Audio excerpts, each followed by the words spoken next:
Hey everyone, welcome back to Grid Chat. I'm your host, Marissa Tandon, and we are finally back. We've been off for a couple of weeks given the fact that I have actually been at the track for the races, and being at track, if you've ever had a chance to attend a race, usually means that you don't get the same type of in-depth information that you have. However, at a number of the races, I've been able to get some really cool content for you guys that you've probably seen on social media, as well as a lot of interviews with F2, F3, and F1 Academy drivers that I hope you've been enjoying. If you haven't seen those yet, you can see those on my short form platforms, whether that's YouTube, where you're watching this podcast now, or TikTok, Instagram, Snapchat, or Facebook. Hopefully you've been enjoying that type of content, but today it's all about breaking down the race the way we usually do, and we are chatting about Singapore. Now, this race, I know a lot of people are going to want me to talk about the McLaren situation, and we definitely will be diving into that because frankly, I think it's one of the bigger conversations and I have a lot to say about it, but I'm going to be honest with you, my number one takeaway from this race is that outside of the very beginning, I was actually pretty bored throughout it, and I thought it was another race that really highlighted how much the broadcast should be showing the middle of the field and the back of track action. Because when this race did get to the point that it felt like we were just watching defensive driving and pretty much the entire lineup was going to stay the same up at the top, there was a lot of action happening in the midfield. And I think there was a lot of interesting action and racing that we could have been seeing that would have kept the broadcast a little bit more interesting. I think lately it has felt like the broadcast really only wants to focus on who's going to win the race, when a lot of times the more interesting thing is who's going to finish in the points, who's going to have that last point section, and some of that more gritty action when there are cars that are a lot closer to each other. However, the way we format these race recaps is we talk about what was going on before the race, a little bit of stuff about free practice and notable moments, qualifying, and then we'll get into the race itself. And today is no different. Heading into this race, I think we had this really interesting shift in conversation about the World Drivers' Championship. McLaren, as we all know, started this season off as sort of the only horse in the race. It felt like no one was going to be able to catch them, and for the Constructors' Championship, that is the case. However, when we came back from summer break, I think things shifted really intensely. Not only did performance start to fall off for McLaren themselves, but we saw Red Bull make some really big changes that have completely shifted the conversation.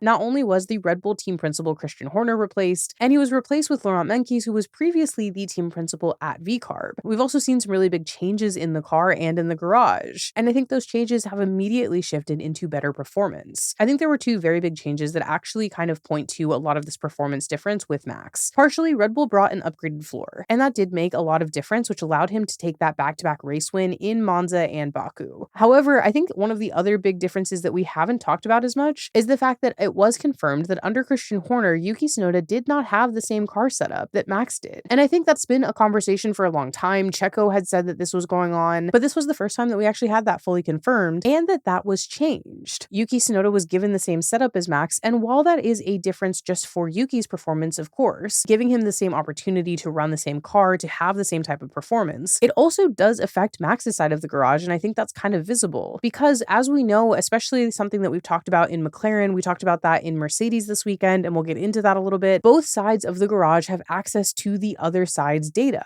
And oftentimes that means when you're struggling with something, you might be able to find the answer in your teammates' data. And the changes could be made on your side of the garage, that adjustment, where you're losing a couple of tenths or your teammate is actually gaining them, so that you can make those changes on your own without having to replicate the same mistake. There's two chances to find a solution to a problem, especially when it comes to performance when you're running the same setup, which means that this season, not only did Yuki Tsunoda not have the ability to perform at the same level, but Max's side of the garage didn't have a second set of data to look at and kind of maybe make those changes. And I do think that by making that change, giving them both similar setups, it allows the team to have two sets of data. It allows them to make those changes. And so I think it's fair to say that a little bit of that performance change does come from the fact that they're actually utilizing all of their abilities. They're getting data from every possible place, and we're allowing everybody to actually put their best foot forward. So that being said, coming into this race weekend, a conversation that was previously only about two McLaren drivers potentially taking the World Drivers' Championship for the first time has switched to a conversation of, could Max actually do this? Could we see Max Verstappen win a title for the 5th year in a row, despite the fact that it has been a downhill season for them since the very beginning? And this coming into this race weekend was probably the most exciting conversation for me. Because regardless of how you feel about Max individually, I think we had a couple of years in this sport where there was this big conversation of it's too boring to watch because Max wins every race. And then last season, when Red Bull was actually having a number of issues with the car and did not win the Constructors title, we actually got to see Max fight for that title really hard. He did not have the best car on track, and he still took that driver's title. And the thing that was really fun about watching it was seeing how much fun he was having, how much he valued each win, and how much he was willing to fight for it. And for me, once we looked at the math and we saw that Max had a chance to do this, I got pretty excited because it's a totally different type of racing that we're going to see from Max. And so that was the biggest conversation heading into this race weekend. Did McLaren lose this foothold that felt so cemented? And do Lando and Oscar have to worry about the fact that Max smells blood in the water? Another big news story that I did want to point out, especially if you don't normally follow F2, is the fact that Alex Dunn, who's currently driving in F2 and is a very incredible driver, officially parted ways with the McLaren development program. This is a really big deal because McLaren's driver lineup is pretty solidified. And for Alex to leave, especially on good terms, oftentimes what that usually means is that he's being released for a potential opportunity with a different team. If McLaren feels that they don't have the opportunity for him to make it to F1 anytime soon, and another team does have the possibility to do that, there's usually a reasoning why they would not hold him back. And the rumor right now is that that team that he might be moving over to is Red Bull, which means that we would have another promising young driver heading into the development pool over there with 4 potential seats instead of 2, and really only 2 seats in that current lineup that are locked down. As we know, the big rumor right now is that Isaac Hadjar will be promoted to Red Bull next year to be Max Verstappen's teammate, and that we'll see a Red Bull Jr., potentially Arvid Lindblad, promoted on the V-Carb side, and that either Yuki Tsunoda or Liam Lawson will keep that seat. However, if Alex Dunn does move over to the Red Bull camp, it does kind of change that conversation a little bit. While it does feel a little risky to have that many young drivers in the lineup at once, or to have 2 rookies on one team at once, it could be a really interesting shift as Red Bull is completely revamping their leadership and their team. I think given the fact that Christian Horner is out now and we're looking at this new era of Red Bull, there's also a possibility we look at a completely new era of drivers that are developed under this new kind of regime here. Laurent is going to inherently run the team differently, and Max also has the possibility of leaving at any time, not only just to go to another team, but potentially to retire, which is something that he has always talked about. So the question really is, if Max is potentially leaving at some point, especially given his new side hobby in GT3, is it time to really start hunting for more young talent? And what does the future of this team look like, and how much does Laurent want to change guard, including in the driver's side of things? Personally, I think Alex Dunn is a really great young talent, and if you haven't been following his career, right now might be a good time to tune into F2 for the rest of the season. They'll wrap up in Abu Dhabi at the same time as F1, and I think it's actually kind of valuable to see some of these younger drivers as they're in F2 before they make that move up to F1. You'll know a little bit more about their driving style, a little bit more about themselves as a driver in general and as a person, and I think that's also why I spent some time with F2 and F3 when I was in Spa, to really kind of get to know these younger guys that are coming up, to see what this looks like when they make that big jump, and to see where their mindset is, to see how they kind of approach this jump from F2 to F1 and what that might look like for them and which drivers really have the potential to do so. So if you haven't been watching F2 and you want to tune in for the rest of the season, 2 drivers to pay a lot of attention to, especially after the news this week, are Arvid Lindblad and Alex Dunn. Other stuff that I think is kind of relevant before we jump into this race, McLaren was not necessarily in the best spirits after the last 2 race weekends. Obviously, we had Oscar Piastri's DNF in Baku, and of course we had the team order situation in Monza after the pit stop. And I think a lot of that tension brewing between McLaren teammates, and the fact that they actually had a chance to seal the Constructors' Championship back in Baku, and did not do so because of that DNF, I think all of that was really relevant for how things ended up going this weekend, especially as the tension continues to brew between these 2 drivers and amongst the team itself. So that's some of the stuff that was going on before we got to the track. Let's talk a little bit about highlights from free practice sessions. I will be honest, one of the things I was genuinely worried about heading into this race was that we were going to have a big crash, given the fact that we saw Liam Lawson crash twice in free practice sessions and saw George Russell also go into the wall. Plus, with everyone getting very close to the wall, tapping the wall in certain instances, I was very concerned that this was a situation where we were going to see people bouncing off of the barriers, but luckily we ended up having a pretty clean race. In terms of that conversation about Max Verstappen potentially winning the championship again, I will say one of my favorite moments was getting to see him actually directly asked about this, where he was asked what the percentage possibility of him winning was, and he said, I think it's about 50-50. Either I win or I don't. And these are the types of moments that I think are so Max, that are so funny and really show his personality and also his mentality when it comes to being a champion and how he approaches this season. And it's also something that I've noticed that I think Drive to Survive in particular actually kind of sucked out of him. Max is genuinely very funny. And whether you like his sense of humor or not, he has such a big one that I feel like that would have been something that was great to see out of Drive to Survive. And I think people would have been much more endeared to him if they hadn't chosen him as the villain character. Because while you can certainly say that you don't like the way that Max races or that you don't like Max in general, I think you can say that about anyone because it's your own personal opinion. I do think it's undeniable that Max is very funny and that Max is one of the few people who does not get thrown off when asked about his championship standing. And of course, that comes with the fact that he already has 4 of them and he's quite happy with where he stands. But I do think the idea of him saying it's a 50% chance that he'll win because you'll either win or you don't, that's just the 2 options, is very, very funny and very, very Max, and was also one of my favorite sound bites of the entire weekend. So let's get into qualifying a little bit. So diving into qualifying, one thing I do want to point out is that for Max to actually be able to pass Oscar Piastri going into this race weekend, including Singapore, we had 7 race weekends left, which meant 7 Grand Prix and actually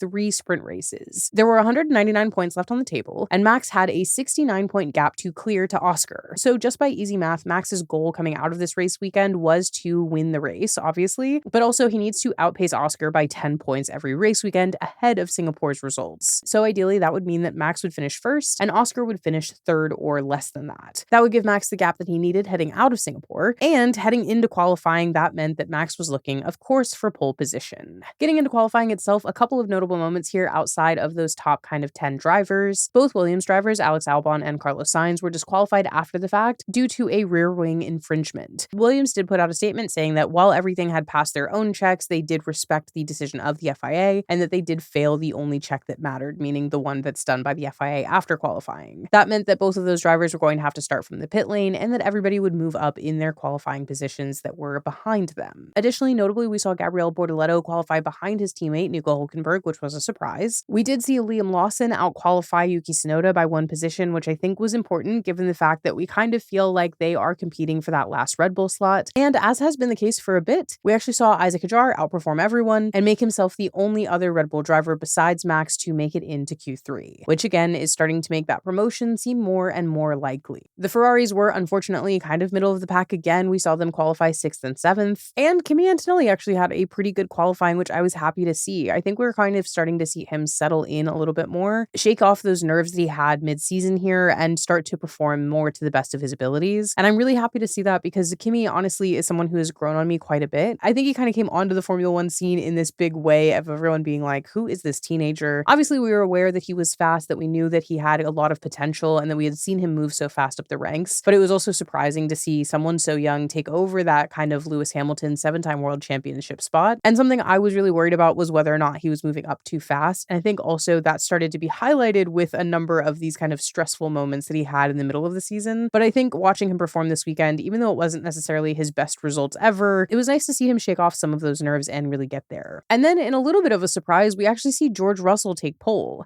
And not only does he take pole, he takes it with a very incredibly fast lap that really pushed the limits and did set a new record for the track. And by the end, we did think that Max may be able to take it back. And we thought he made a small mistake in his last run, making it so that he didn't actually go past that 2nd position and overtake George's time. But in post-qualifying questions, both on the track and in the post-qualifying conference, we did see him say Lando got in his way. There was a little bit of a joking moment, especially because we had this new interview format where all 3 drivers are present for their interview, which is normally not the case. So you can see the other 2 drivers reacting to those conversations and those questions, which was very fun to watch. We do see him say that a driver got in his way and that it wasn't Oscar, to which Oscar laughed out loud to, and then actually clarify in that conference that it was Lando that was in his way. This also was the only track on calendar that Max has never won at, and of course he doesn't have a pole position here either, so it was a little bit of a sting. However, after qualifying, we're set up in this position where Max, once again for the 3rd weekend in a row, is set to outperform both McLarens, and as we talk about this kind of driver's championship and where it sits, this is a big deal. Oscar ends up taking 3rd, and he's actually separated by an additional position from Kimi Antonelli before Lando actually makes it onto that qualifying grid in 5th. And your top 10 are rounded out by both of the Ferraris, Lewis Hamilton and Charles Leclerc in 6th and 7th, Isaac Hadjar coming in at 8th, Ollie Behrman 9th, and Fernando Alonso rounding out the top 10 in 10th. So that kind of takes us through qualifying. Let's get into the race itself. As I said at the beginning of this, I do feel like this was not my most favorite race. It wasn't the most exciting. It wasn't the most intense. Most of the action really came at the start of the race. Heading into this race, we did have rain on track prior to the session, meaning that the track was not fully dried before the session started. And it also meant that those who were on the left side of the grid had the kind of wetter part of the track, and so they were wondering about taking this extra gamble. People on the right side of the track, meaning people who were starting in 1st, 3rd, and so on, actually were going to automatically have better traction at the start. And those on the left side of the track were not going to. So what we actually see is that the gamble that Red Bull decides to take is to put Max Verstappen and Yuki Tsunoda, both of their drivers, on a soft tire. And this is different than what we're seeing the majority of the grid do. The majority of the grid grid started on a medium. We know that tire degradation is going to be pretty low here, and we know that we're going to see kind of a situation where drivers are able to go pretty far, especially comparing it to other tracks that we've seen them doing the same at. So Max starting out on that soft, he talked about this after the race as well, was really just this gamble of the fact that they needed to get in front of George close to the start of the race and that they felt like this was the best gamble they could take. Ultimately, this really specifically doesn't work out. Max doesn't get a great start. He really just barely holds on to that second position, which he maintains for the rest of the race. And because he's not able to get in front of George, we ultimately see him take an earlier pit stop because the softs are going to fall away faster than the mediums. And while he's never undercut, he isn't really able to do anything interesting in terms of getting up to the back of George's car. In fact, while he's on that soft stint, we saw his car just falling back and George really getting kind of a bigger gap. I think eventually it got to about 10 seconds. However, what's interesting about that is I think if they had started on a medium tire, we wouldn't have seen George really get that same gap. Max was clearly falling away because of that soft tire degrading, never really getting to the point that it needed to be at for him to get something really interesting out of it. And especially given that most of the drivers on track never used a soft in this race, the soft tire just wasn't a decision that gave them any real difference and allowed George to, at a certain point, have a pretty big gap. However, when we did see Max get onto that medium tire, we did see that gap really start to close. And even towards the end of the race, when they were both on hards, George, I think, actually kind of got lucky given the fact that Max was having some trouble with his engine. And what we were seeing was that he was having some shifting issues, which were causing him to not really be able to control the car in the same way going into the turns. And we know that because the big mistake we do see him make on track when he was actually really closing in on that gap to a point that we actually thought we were going to see a battle between him and George. He does actually go slightly off track and doesn't actually make a turn at one point. And that causes him to lose a lot of time and actually get to the point that Lando ultimately catches up with him. I think this is a big shoulda, woulda, coulda, right? I think if the car for Max in particular had been performing differently, if they weren't having engine issues, or if they had started on a medium tire instead of the soft, if they hadn't taken this gamble, maybe we see Max get ahead of George earlier on in the start. Maybe we see him take an aggressive move there, or maybe at the very least, we see him have more laps to fight in the beginning in this first stint, and maybe we see him make an aggressive move that George is not able to defend against. However, I think the soft tire ultimately ended in him just losing his first stint. He isn't really able to do anything with it and getting to a point where he's never really able to catch up with George or make any sort of really interesting difference. That being said, I also think while we're talking about Max's race, one of the things that we have to say is that it was a defensive masterclass in the end. I was kind of shocked that we never saw Lando actually make much more than 2 or 3 moves on trying to pass him, given the fact that he was within a second for a number of laps at the end of that race. They went through backmarker traffic. They had a lot of different opportunities for Lando to stay very close to Max. And similarly, this allowed George to really get away in the front and run away with the race. But Max really kept Lando from ever being able to make a serious move on him. And Lando, I will say to his part, didn't take any risks, didn't end with himself DNFing or anything like that. He didn't crash out either of the drivers. And I think that that's a positive improvement. However, in general, Max doesn't end up with those 10 points that he needs coming away from this race. And while it doesn't take him mathematically out of the championship, it does mean that Oscar has to perform worse for him to be able to win.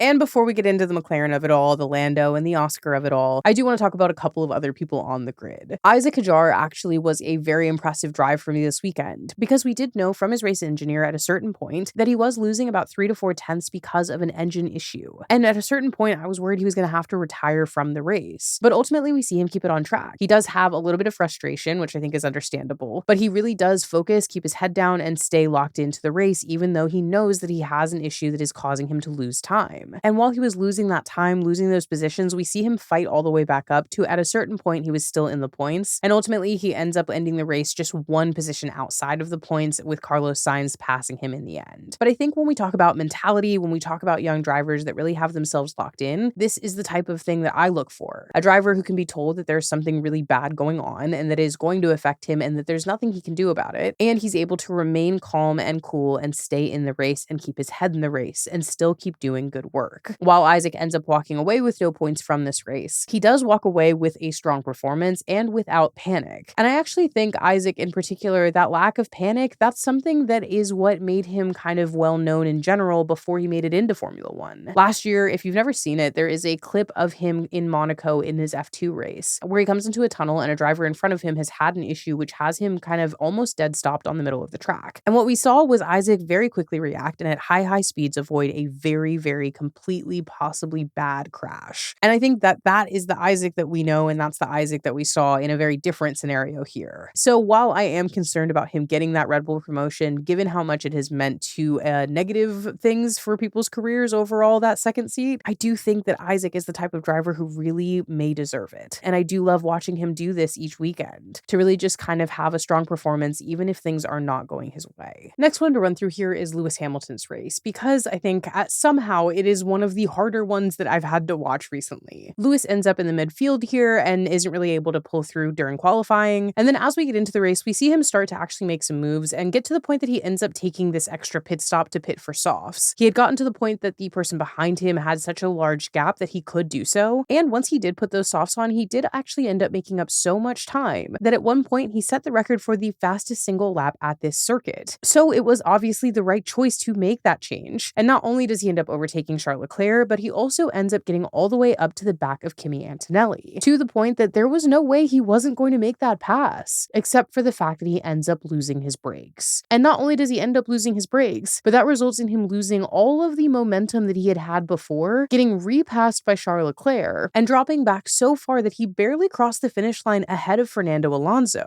And then ultimately, he ends up getting a 5-second penalty after the race for track limits, which does drop him back behind another position. I will say this is one of the things that really frustrated me about the broadcast, because there was obviously a battle between Lewis and Fernando. There was also obviously this battle that we were starting to get ready to see between him and Kimi Antonelli, and at no point did we see that on the main broadcast, at least on F1 TV. And it was frustrating because I really am getting a little tired this season of just watching the front of the race even when there's nothing happening. If there is more action to be seen somewhere else, show us that. Let us see a little bit more of the race, see more of the midfield, see what the action is actually going on. I feel like sometimes we need like the NFL Red Zone version of an F1 broadcast. If you're not familiar with it, it's like a broadcast that you can watch of the NFL where they're showing all of the different games and it just takes you to the one that's about to score so that you can kind of always be in the middle of action. I really feel like we should be seeing more of the race from Formula One, not just because of an action and entertainment standpoint, but also because a lot of times we're leaving these races not knowing what was going on in the midfield. And with Formula One, it's not just about who crosses the finish line first. It's also about where we stand when it comes to the Constructors' Championship and how each of those positions, especially in the midfield, are filling out because the prize money is so important to these teams. If you're new to Formula One, you may not realize that all of the money in terms of prize money to this sport comes from where you stand in the Constructors' Championship when the season ends. And it's not just that the entire prize fund goes to first place, but that everybody in the Constructors' Championship earns a certain amount of money based on where they finish. And that difference is millions of dollars. So I'm always a little bit confused as to why we don't see all 20 cars on track, especially when there's some action happening, and why we always sort of end up with a flashback to whatever's happening only when it feels like we've gotten so bored at the top that we can show some other things. I do feel like there is a better way to broadcast this so that we can see more of the action and be more aware of what's going on. Things like Nico Hülkenberg spinning out and actually almost causing a safety car, which was going to be beneficial and important to the rest of the teams, and the fact that he was able to get it back on track. Like, we're not seeing a lot of these battles. We're not seeing that Isaac Hadjar is falling back. We're not seeing how he fell out of the points. I think there was a lot of action in this race that could have made the broadcast itself a lot more interesting that just wasn't involved with those top 3 positions. And the fact that we did not see Lewis Hamilton and Fernando Alonso battling at the end of the race, 2 bona fide world champions who have won multiple championships fighting at the end of the finish line. I feel like we are just leaving action on the table, and it's honestly racing that's important to the series as a whole. But I digress. When it comes to Lewis and it comes to him losing the brakes here, and it also comes to the fact that he was actually starting to kind of control this car in a real way and make some big moves, it is really hard to watch him get kicked down every week, and for a lot of it to feel like this Ferrari transition has just been so tough that we can't figure out how to get through it. Obviously, there's nothing he can do about the fact that he lost the brakes, but it also really sucks to kind of get this glimpse of, oh, that's Lewis again. That's him driving to the fullest of the extent of the car and his abilities. To see him take that risk of that extra pit stop, to see those soft tires make such a difference, and to see him really controlling the car, and then just to completely lose all of that momentum due to a mechanical failure. It's tough. I really hope that we see some changes in Ferrari soon, and I really hope that we don't lose the chance to continue seeing those glimpses of Lewis improving. And that brings us to the biggest story of the weekend, McLaren. Today, McLaren won their second back-to-back Constructors' Championship after Lando finished 3rd and Oscar finished 4th. Not only that, but this also cemented them as the second winningest team in Formula One history, just behind Ferrari, and really shows this big turn of the fact that they have not been able to do something like this since the 90s. And yet, most of our conversation is still about the mistakes that they made and the sort of energy around this team. I have a lot to say about this one, so we're just going to break it down, and I'm going to be as honest as I possibly can. This idea of fairness at McLaren is getting out of hand. hand. And I frankly feel like this is something that they set up for themselves that has caused such a big problem in terms of how their team is run that it's kind of not even fun for me to watch them anymore. Last year, there was this huge comeback story for them, this team returning to greatness and a team that has not been at that level of greatness in so long, and this excitement of a team that was able to come back from behind to build this incredible car to threaten Red Bull and really topple this team that was so far in this dynasty level of winning. We're at all of this story last year, but what we're also at is this amount of team orders, this Papaya Rules situation, this fairness, this let your teammate through. And to some degree, last year, one of the things that I criticized them for a lot on this podcast was the fact that they were not making a choice. They were not saying, okay, Lando has a chance to actually challenge for the Drivers' Championship and we need to prioritize him the way that teams who are consistently winning championships like this do. And when they finally made that decision, they had already made moves that didn't work in the long run. And really any kind of long shot that he had of running for that title was lost when they decided to not make those decisions early enough on. But ultimately, we see them win this championship and we see that they are kind of ushering in this new era of dominance. They clearly have the best car on track and we expect them to come into 2025 with it as well. Now we're in 2025 and the number of times that we have seen them enforce team orders, swap these cars, tell them over the radio that something's not fair, ask drivers to give the other driver an advantage to let their teammate through, it has gotten to the point that now the drivers feel comfortable asking for those things even when it is a clear racing incident that wasn't penalized by the FIA. I understand why Oscar was upset by the move by Lando on the first lap. You're always going to feel, especially if you're making contact, that someone is kind of taking you out in a way that is unsportsmanlike, and he felt like he was getting squeezed towards the wall. But frankly, there was space that Lando took. He took this inside line and was going after Max. He made contact with Max, and in order to avoid a real action here, he ends up going into Oscar as well. Oscar's car wasn't damaged, and Lando's was. And as we saw from the FIA, there was nothing to penalize here. I think real racing drivers, real champions, they take that space. I think maybe part of the issue here is that Lando has not always taken that space, and it's something that we've all heavily criticized him for. There have been places where he's had a chance to make a move and he hasn't made it. He hasn't taken these risks. And often when there is a move that is made, it's usually more aggressive on Oscar's part, and Lando is also more likely to be the one to kind of back out of it. And so when we didn't see Lando back out of it, I understand that Oscar feels uncomfortable with it, that he feels upset with it, and he's also coming off of 2 bad weekends in a row, one of which was due to team orders again. And I have to be so abundantly clear here, it has gotten to a point that I actually don't blame Lando or Oscar for complaining over the radio anymore. McLaren has set a precedent that if you complain enough, if you say that this was unfair, maybe if you continue whining for enough laps, we'll swap the cars. We'll try to make things right ethically, morally, when it comes to teammates and being a family. That's just not how racing should work at this point. It has gotten to a level of manipulation that I think feels so clear that it's like, okay, you're choosing a favorite here this week, you're choosing a favorite there next week. Monza, for example, you can go back and forth on so many different ways. Lando should have been pitted first as he was the car in front, but the fact that he had the time to pit second and then the pit stop actually reverses the positions, that feels like a team error. That's not a driver error. That's something that we then see them on track make the swap for. And frankly, honestly, when I was watching at Monza and I saw the pit stop swap and I saw that he didn't go in first, I was surprised by it, worried about it, and thought maybe I didn't hear something from the radio. And then ultimately we end up seeing that it is exactly what we expected. By putting in the driver who had second in first, it ends up swapping the positions. This is not something that is new to McLaren. They've made this same mistake before. But previously, Lando was the one who was asked to swap, and he did, ultimately giving up a race win, which did cost him points last season, making the valid point over the radio back then that if they had wanted Oscar to be in first, they should have pitted him first. And then we see the same thing happen here, and Oscar is expected to swap the positions. And then I think that's what leads to situations like this, where you have Oscar talking about it for so many laps after the incident. And again, what I'm saying is, I think McLaren has created an environment where they feel like that is what they should do, where it feels like the version of fighting for this championship tooth and nail is just to also try to fight to get your team to reverse decisions, to almost get things to be resolved by your parents instead of fighting it out yourself. And I think the part of that that is frustrating is that it's like, I don't want to watch that. I don't want to watch a team decide like, oh, you decided to make a bad move this time and so you're in timeout, but your brother got to go around the track last time, so you get to go this week. I don't want to listen to radio anymore about whether or not something was fair. I don't want to hear about whether or not it was teammate-like. I just want to see 2 drivers who have a chance to win a championship get on the track and fight until they cross the finish line. And again, I don't even think this is a problem that has been caused by the drivers. I think it's been caused by the pit wall. I think it's been caused by Andrea Stella and Zach Brown and everyone else making these choices and saying, well, today it's your turn to win. It gets to this point where it just feels so exhausting. And it doesn't actually feel the way that it feels when it comes to team orders for previous teams. I talked about this a little bit on social media immediately after the race, and a couple people brought up Lewis Hamilton and Valtteri Bottas, as well as Max Verstappen always being prioritized over his teammate. This to me feels very different, and that's because Valtteri and Lewis, there was never really a question of who was the prioritized driver there. There were just moments where Valtteri was asked to pass things back to Lewis, and sometimes he said no or complained about it. But that was not a relationship where week to week we were seeing people complain about pit stop times or about the fact that a driver made a hard move. And we certainly weren't seeing Mercedes constantly say, you know what, you're right, swap.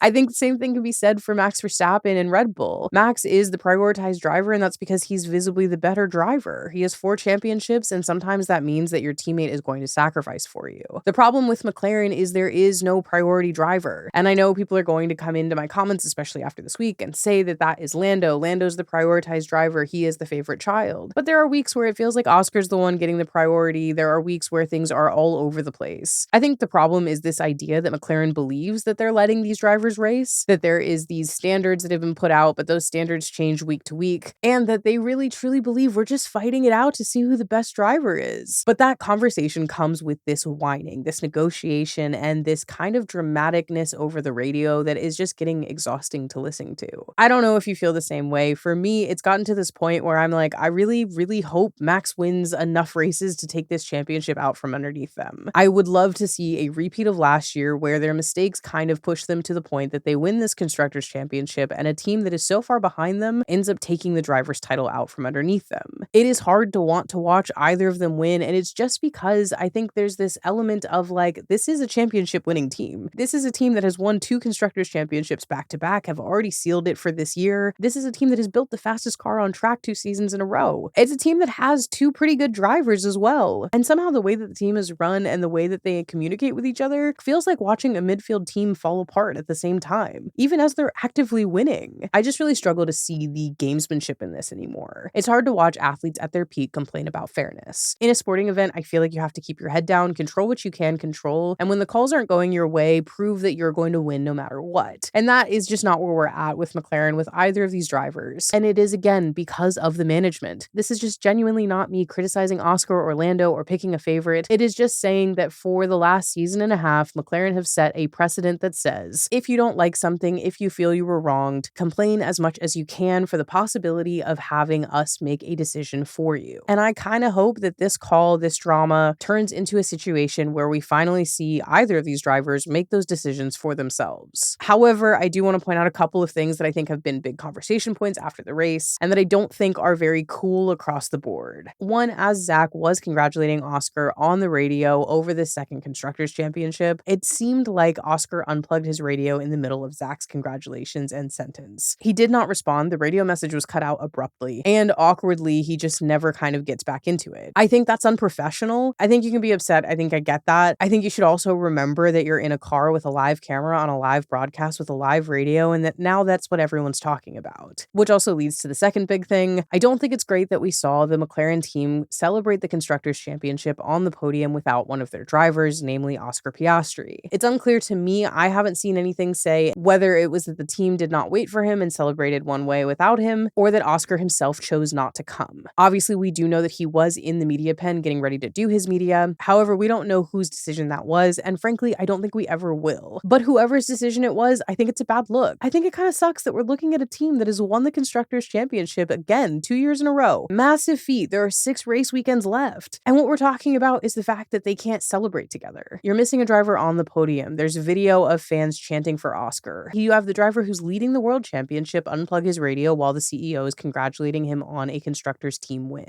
And it's important to remember that the Constructors title is the one that everyone sets out to win. The Constructors title is where all the money is. The driver's title does not give you any money. Doesn't give you anything other than bragging rights and a really cool trophy. And yes, if you ask people, of course they want to win both. Of course that's how you feel like you have done the best in the sport. But I think the team should have made it clear that the Constructors Championship was the priority, and I think that they should have managed this better. I think that there are other team principals on the grid that would not tolerate this kind of behavior from either of their drivers. And I think that that is the difference that you see in some of these other title fights where you're seeing drivers that are on the same team that are both talented, that are not getting getting into some sort of altercation about fairness every race weekend. I also think that we're getting to the point that something I've been saying for a long time is getting bigger and bigger, which is that I don't think that Oscar or Lando are ever going to benefit from remaining on the same team. They, of course, have won 2 Constructors titles together, and that's great. But the environment at McLaren is also getting it to the point where it's like, we'll never know what either of these drivers can truly do if they were truly prioritized. And we'll also never know what they could do if it weren't for the distractions of this idea of fairness, of this idea of competing with their teammate in the way that they are, of this idea of being a favorite child. I think personally, hot take, one of them should leave. I know they've both signed really big extensions to their contracts. I think one of them should leave. I think one of them should go to another team and see what it looks like head to head from different machinery, where they are the prioritized driver at that team. If I were taking a bet, I think it's going to be Oscar that leaves. If I were taking a really big conspiracy theory, I would say that it's a potential move to Mercedes. All of that being said, I can't see the future. Obviously, you want to keep winning. Obviously, you want to be at the best car and the best team. But also, I'm just starting to long for a season where I don't have to hear anyone complaining nonstop every single race weekend about whether or not something was fair. I just want to get back to watching good racing and feeling like you can watch someone make a real move, take a real risk, and not have to worry about whether or not it was fair. Sports aren't about fair. They're about winning. All of that being said, I know that was going to be a little bit of a rant. I know some of you are going to be upset about it. I know some of you are diehard Oscar fans and some of you are diehard Lando fans, and I think fanaticism is great. I will be honest with you, and I think it's kind of clear that I'm not a diehard either of them fan, and without a horse in this race directly, it's a little bit easier to look at it objectively and say that this is a lot. This is a lot going on, and it doesn't feel like the way a championship team would normally be run. But that kind of runs us through the race. Lewis ends up kind of having the worst luck of the race, I would say. We end up with George Russell maintaining his win and kind of breaking that curse of the 2023 Singapore Grand Prix where he crashed on the last lap. Max ends up keeping second, though I think he really would have had a chance to win had he not had that engine issue and the steering issue. Lando rounds up the podium, and Oscar ends up in 4th. Max does not take that 10-point gap that he needs, which means it'll be a longer run if he wants to actually take the championship, though I think it is still within reach. That is the race weekend. Let's jump into a couple of your questions and hot takes and predictions, though I know it's going to be a little sticky this week. So many of these questions were actually about Lando, Oscar, favoritism, McLaren, which I've just gone on a long rant about. But I will say this one, what's wrong with McLaren and Lando favoritism? I mean, they celebrated without Oscar on the podium. I have to be honest with you, and I feel like I am in a minority here. I feel like it depends on the weekend. I'm sure if I sat down and counted them, that Lando probably has more favoritism than Oscar, depending on the way people feel. This weekend obviously felt slated to Lando, but I also personally felt like if I had watched them swap positions because of a racing move, I would have been so irritated. I think actually, frankly, if one driver was clearly favorited over the other, I'd be fine with it, or it would at least be closer to a situation like Max at Red Bull. I honestly would love to know whether Oscar was the one who didn't want to be on the podium, or whether it was the team that didn't wait for him, or whether there was something that was just so simple that is being a little bit over dramatized. But it's hard for me to really be certain that it was a team decision when we watched Oscar unplug Zach talking to him. And then the other one that is not a repeat, when will the bad luck end for Albon and Williams? God, I hope soon. I will say, I think we've watched Williams go on an incredible run. We've watched them kind of really have this incredible situation where they ended up on the podium with Carlos. And this was a team that was nowhere near that last year. They had completely outscored themselves so quickly this season. I think that the car has moved in such a positive direction. And I personally think next year with the new regulations, the fact that they'll be running a Mercedes engine, which rumors kind of feel like they're going to have the strongest one, I think next year is going to be a really big year for them. And I think they're going to be one of those teams that we are really surprised by in the same way that we were this year. And I think there would be something really cool about watching them evolve into a team that comes into that top 4 conversation. Will it be next year? Will it be a couple of years down the road? I'm not sure. I think this year is going to continue to be a little rocky, but I also think that they have already refocused all of their focus on developing next year's car. And I think next year there's going to be something where we're so surprised and elated if you're a Williams fan, or even if you're just really an underdog fan. I think that's one of the reasons I like watching Williams do what they do. Now let's get into hot takes and predictions. We don't have a ton. A lot of them are repetitive. Some of them are mean. Please stop sending in mean hot takes and predictions. I will not read them if they're mean. And when I say mean, I mean talking about like a person's appearance, about their personality, about just like you not liking someone. You gotta have some sort of sport related take for it to make the cut. No longer convinced Papaya Rules is about fairness. Lando Norris is prioritized when he's behind or leading. I don't know that I agree with this one. I do think that Papaya Rules is nonsense at this point, but I do think that Lando and Oscar are both prioritized from time to time. And I think that's the problem. Neither of them have really really gotten this feeling that they are the most important. I do think that it is harder now looking at the point gap getting closed. Part of that is because Oscar crashed in Baku. That point gap is partially because of that DNF. Max could still win it. McLaren is beatable in the next 6 races with RB and Merc. I actually agree with that. I think that we can actually see not only Max get some bigger points here, but I think we can also see some other teams really push McLaren down, as we've seen their performance really go from being peak to starting to fall and really having to compete with the other teams. Even though Max did not come away with that 10-point gap, I actually think that he has enough time to still win this if he focuses and if McLaren continues to fall apart. Charles will leave Ferrari in 2027 if he's not first or second in 2026 WDC.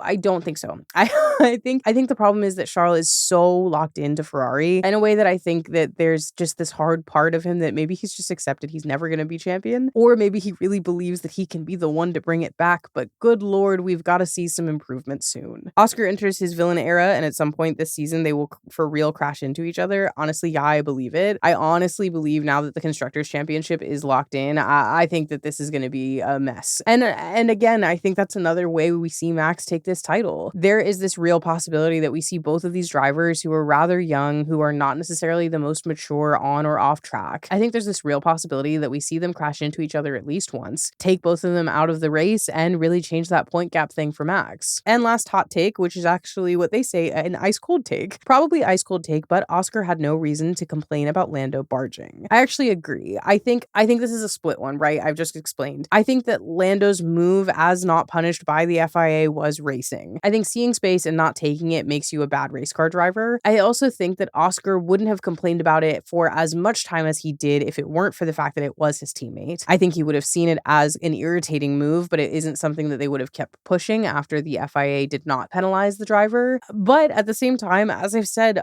McLaren has set the precedent that if you complain, we might change our minds. And McLaren also honestly entertained the complaint. They said, we'll check, we'll go back through this, we'll go through the data, we'll see if we want to swap it. Ultimately, we didn't, and that was laps later. And I think that that's even more frustrating on a driver's part, regardless of which driver it is. There's this level of feeling like, oh, I'm being heard. Let's see what comes back. And then, of course, that's probably the answer they had the entire time. Or maybe that's giving them a little bit too much credit. But I do think that, I don't agree that he should have complained as much as he did. But I also agree that there's this possibility that's being entertained that you might get your position back. And why would you not ask for it if you had the opportunity? I think it's just a mess in general. I think that McLaren really lacks this ability to tell their drivers no, and that there's also just too much conversation, too much bargaining while we hurtle around this track at over 200 miles an hour. But that's just my feeling. That's just my take on it. You're, of course, welcome to have your own opinions, and I'd actually, especially with this being as contentious as it is, would love to know what your take is. Do you feel like McLaren is at this point where they need to just completely give up on Papaya Rules? Do you feel like they need to really put their foot down at some point? Or do you think that the amount of time that they've been doing this is just too far gone and they're never going to be able to get these drivers to get out of this mentality of whining, of asking what they want, and of this idea of fairness? If you're listening to this podcast on YouTube, you can leave your comments on that down below in the comment section. If you're not listening to it on YouTube, you can always go over to YouTube and engage in the comment section there. You can also, of course, join the Discord server and bring this conversation up there. And of course, you can always find me on social media, including Snapchat, YouTube, TikTok, Instagram, and Facebook, and let me know what you're thinking there. The links for all of those things are down in the episode description below, and I'll see you back here for the next race recap.